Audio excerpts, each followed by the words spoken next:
आकाशवाणी मध्य प्रदेश से प्रस्तुत हैं प्रादेशिक समाचार।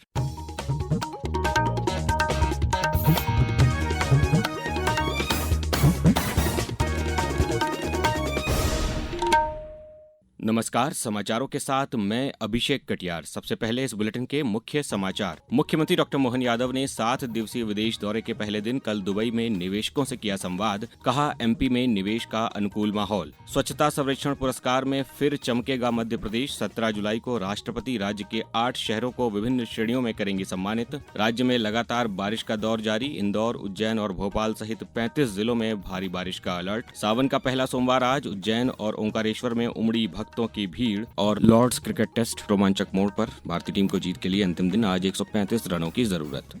अब समाचार विस्तार से। मुख्यमंत्री डॉक्टर मोहन यादव ने कहा है कि मध्य प्रदेश अब देश का सर्वाधिक प्रगतिशील प्रदेश बन गया है।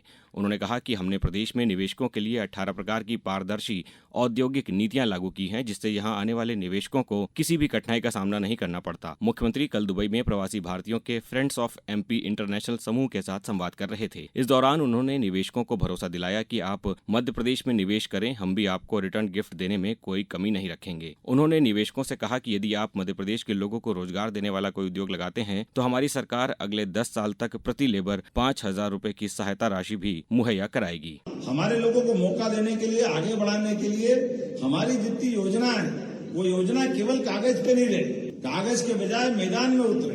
हर एक वो संभावना की जगह जहां लोग अपने व्यापार व्यवसाय को बढ़ाना चाहते हैं, वहां अगर हम अपनी बात रखें तो मैं मान के चलता हूं आपके अपने ये रिश्ते और मजबूत करने के लिए यहाँ भी रोजगार करो, यहाँ भी काम बढ़ाओ। लेकिन मध्य प्रदेश आपको बुला रहा है, ये निमंत्रण देने आपको बीच में आया हूं कि आइए मध्य प्रदेश से जुड़े सभी प्रकार की व्यवस्थाओं में। मुख्यमंत्री निवेशकों को आकर्षित करने के लिए 19 जुलाई तक दुबई और स्पेन की यात्रा पर हैं। राष्ट्रपति द्रौपदी मुर्मू 17 जुलाई को नई दिल्ली में स्वच्छ सर्वेक्षण पुरस्कार प्रदान करेंगी। इस बार प्रदेश के 8 शहर शहरी स्वच्छता में अपनी उत्कृष्ट उपलब्धियों के लिए राष्ट्रीय स्तर पर पहचान बनाने की दौड़ में है।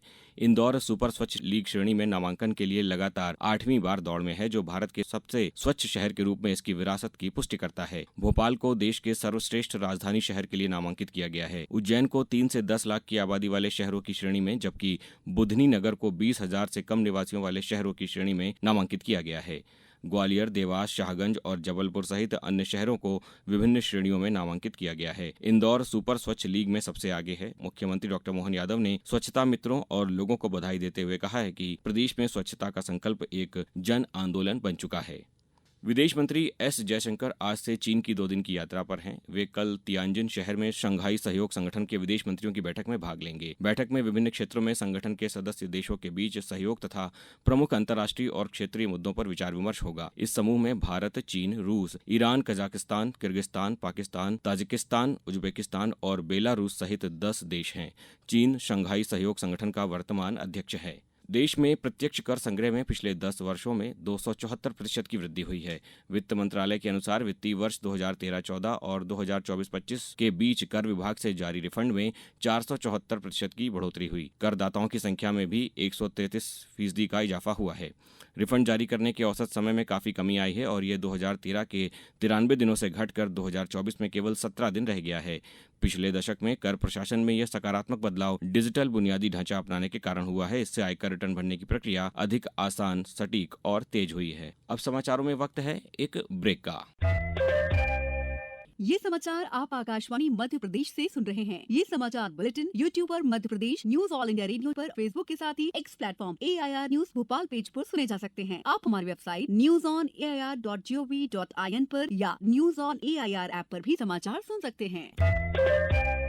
समाचारों में पुनः आपका स्वागत है। इंदौर में राष्ट्रीय कौशल प्रशिक्षण संस्थान में आज प्लेसमेंट ड्राइव और 15 जुलाई को कल विश्व युवा कौशल दिवस का आयोजन किया जा रहा है। कार्यक्रम AI और डिजिटल स्किल्स के माध्यम से युवा सशक्तिकरण की थीम पर आयोजित किया जाएगा, जिसके अंतर्गत युवाओं को आधुनिक तकनीकों, कौशल विकास, रोजगार एवं आत्मनिर्भरता एवं तकनीकी सशक्तिकरण के प्रति प्रेरित करना प्रमुख उद्देश्य है। आज प्लेसमेंट ड्राइव में विभिन्न कंपनियां भाग लेंगी और प्रशिक्षित युवाओं को रोजगार के अवसर प्रदान किए जाएंगे। अब रुक करते हैं एक अच्छी खबर का। आदिवासी बाहुल्य बैतूल जिले के ग्रामीण इलाकों की महिलाएं स्व-सहायता समूहों से जुड़कर आत्मनिर्भर बन रही हैं। हमारे संवाददाता ने बताया है कि जिले में 13,000 से अधिक महिला स्व-सहायता समूहों का गठन कर लगभग 1,63,000 परिवारों को जोड़ा गया है।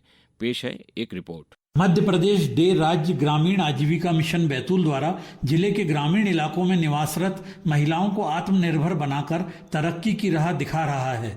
NRLM के तहत बैतूल जिले में 13,000 से अधिक महिला स्व सहायता समूहों का गठन कर लगभग 1,63,000 परिवारों को जोड़ा गया है।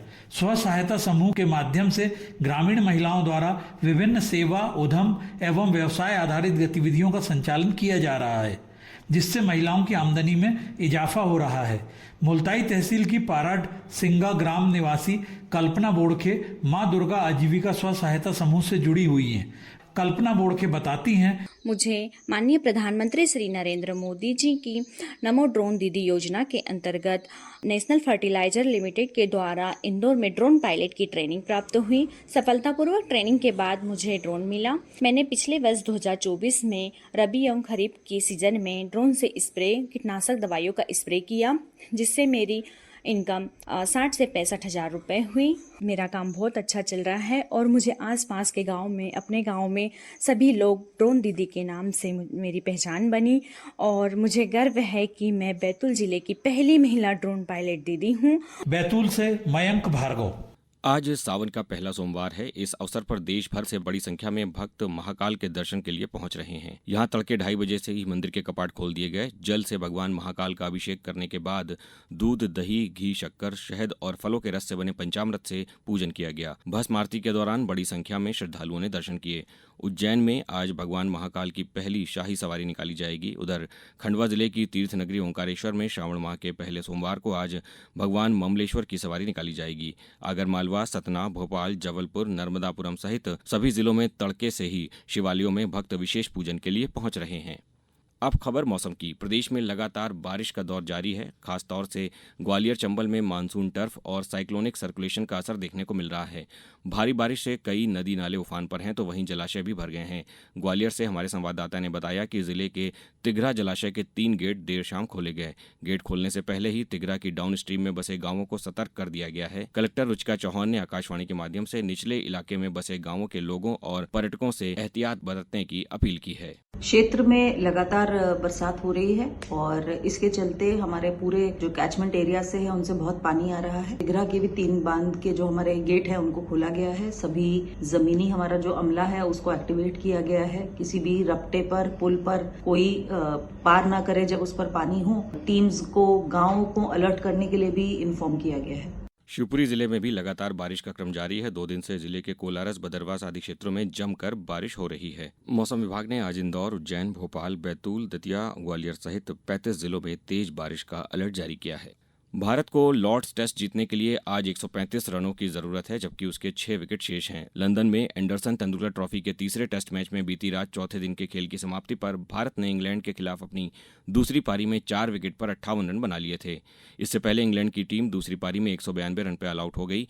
भारत की ओर से वॉशिंगटन सुंदर ने 4 विकेट, जबकि मोहम्मद सिराज और जसप्रीत बुमराह ने 2-2 विकेट लिए। अब कुछ समाचार संक्षेप में। विधानसभाओं के सदन की समिति प्रणाली की समीक्षा के लिए 7 राज्यों की विधानसभाओं के पीठासीन अधिकारियों की समिति की प्रथम बैठक आज आयोजित की गई है। इंदौर जिले में राजस्व के विशेष महाअभियान के तहत 1 माह में 8,000 से अधिक राजस्व प्रकरणों का निराकरण किया गया।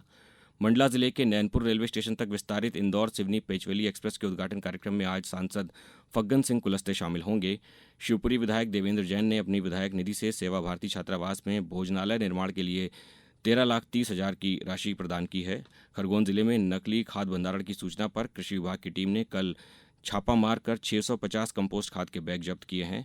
और युवा संगम अंतर्गत जिला स्तरीय कार्यक्रम का आयोजन 23 जुलाई को गुना में किया जाएगा। इस बुलेटिन में बस इतना ही। अगला बुलेटिन दोपहर 2:10 पर। नमस्कार।